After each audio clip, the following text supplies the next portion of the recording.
Noong 1997, sa isang liblib na baryo sa Quezon, may mag-inang lumipat sa lumang bahay na matagal nang walang nakatira. Si Aling Minda, isang byuda, at ang kanyang anak na si Lara, 17 taong gulang noon. Ang bahay ay yari sa kahoy, may malalaking bintana, at may silid sa itaas na may kurtinang puti na laging hinahanginan kahit sarado ang mga pinto. Ayon sa mga kapitbahay, dati raw itong bahay ng pamilyang Del Rosario. Pero mula nung mamatay ang bunso nilang anak sa hindi maipaliwanag na dahilan, iniwan na nila ito at di na muling bumalik. Noong unang gabi ng mag-ina, nakatulog sila ng maaga dahil pagod sa paglipat. Bandang 2:00 ng madaling araw, nagising si Lara sa malamig na hangin. Pagmulat niya, nakita niyang gumagalaw ang kurtina ng bintana, kahit sarado naman ito. Lumapit siya. Marahang tinanggal ang kurtina, ngunit wala siyang nakita. Akala niya'y hangin lang, pero bago siya bumalik sa higaan, may narinig siyang boses ng batang babae. Ang lamig! Napalingon si Lara, ngunit wala namang bata. Kinabukasan, ikinuwento niya na ito sa kanyang ina. Ngunit natawa lang si Aling Minda. Siguro guni-guni lang yan. Baka pagod ka lang sa biyahe. Ngunit hindi iyon ang huling beses. Makalipas ang ilang gabi, nagsimula nang mapansin ng kapitbahay ang kakaiba. Tuwing gabi, nakikita raw nila ang isang babae sa bintana sa ikalawang palapag, nakaputing bestida, nakatayo lang at nakatingin sa labas. Akala nila si Lara, pero nang minsang pumatok ang isang kapitbahay upang ipaalam ito, lumabas si Aling Minda. Imposible, Sabi niya, walang umaakyat sa itaas, sarado iyon. kinilabutan ang kapitbahay. Kasi nang tingnan nilang muli ang bintana, nandun pa rin ang babae. Nakasilip, ngunit ngayon nakangiti na. Dahil sa takot, nagpasya si Aling Minda na silipin ang silid sa itaas. Bitbit ang lampara, umakyat silang mag-ina.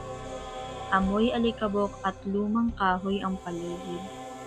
May mga lumang laruan at sirang buyan sa isang sulok. Habang iniikot ni Lara ang silid, napansin niyang may lumang aparador na sarado ng tako. Nay, bakit kaya ipinako ito? Tanong niya.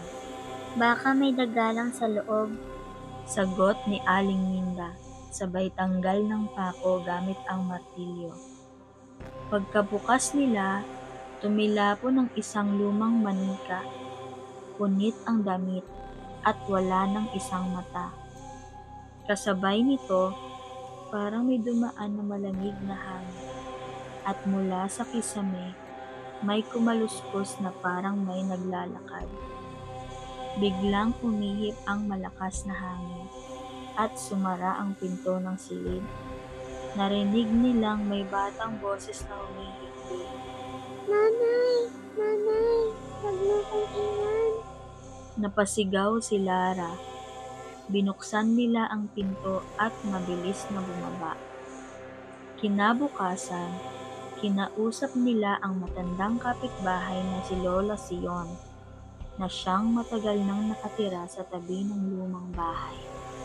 Ayon kay Lola Sion, noon daw, nakatira sa bahay ang pamilyang Del Rosario.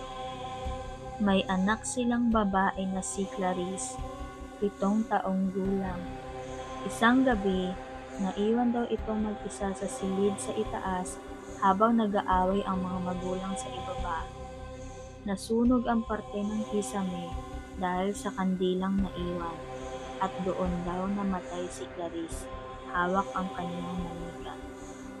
Mula noon, may sinasabing kaluluwa raw ng bata ang hindi lumisan. Lagi siyang nakikita sa bintana, naghihintay sa ina. Pagkatapos marinig ang kwento, nagpasya ang mag-ina na umalis na sa bahay. Ngunit bago sila tuluyang lumisan, umakyat si Lara mag-isa upang magdasal sa silid. Habang nakaluhod siya, may malamig na hangin na dumampi sa kanyang balikat.